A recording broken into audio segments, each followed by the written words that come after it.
Decide what size bow you would like to make and, using the chart, cut a piece of ribbon the correct length. Take the ribbon and hold it vertically. Bring the top end over and to the right to make a loop with the insides of the ribbon together. Take the long end of the ribbon and fold up and over the first loop to make a second loop.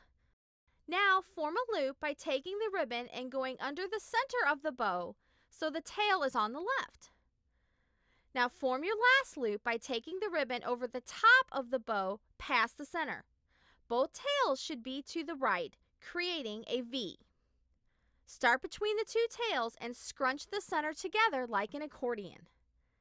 Take your wire or elastic thread and wind it very tightly several times around the center, making sure the folds stay in place.